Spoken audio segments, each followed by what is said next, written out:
बिस्मिल्लाहिर्रहमानिर्रहीम। अस्सलाम वालेकुम। पैगाम इस्लाम उर्दू यूट्यूब चैनल में आप सब दोस्तों को खुश आमदीद। दोस्तों, अगर आप हमारी वीडियो पे तशरीफ़ लाए हैं तो इसे चंद मिनट तक ज़रूर सुनें, इंशाल्लाह आपको ज़रूर फ़ायदा होगा। हम इससे पहले हमने जो है वो गुस्ल का बयान में जितने भी गुस्ल हैं वो आप दोस्तों को सही हदीस की रोशनी में पेश किए हैं।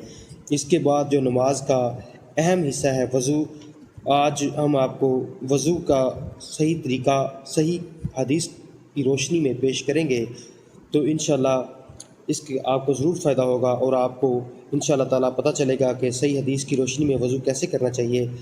तो सबसे पहले जो वज़ू के बयान में नींद से जागकर पहले हाथ धोना, सैयदना अबू हुरैरा रज़ी अल्लाह अन्हा से रिवायत है कि रसूलुल्लाह सल्लल्लाहु अलैहि वसल्लम ने फरमाया, जब तुम नींद से जागो तो अपना हाथ पानी के बर्तन में न डालो जब तक कि इसे 3 बार धो ना लो, क्योंकि तुम में से कोई नहीं जानता कि इसके हाथ ने रात कहाँ गुजारी।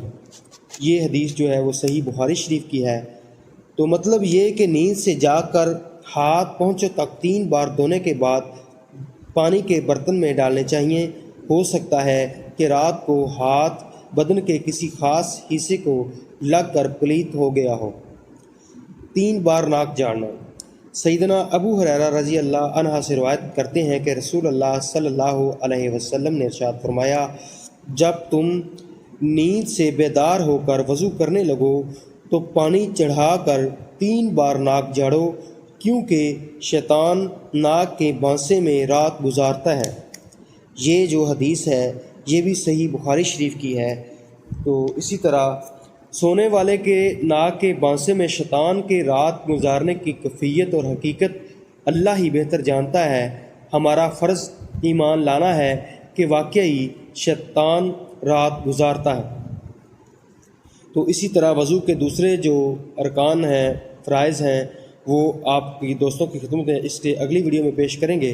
तो हमारे चैनल को ज़रूर सब्सक्राइब करें और वीडियो को लाइक करें और इस वीडियो को अपने दोस्तों के साथ ज़रूर शेयर करें और इस साले सवाब के काम में शरीक हो जाएं। जज़ाकल्लाह।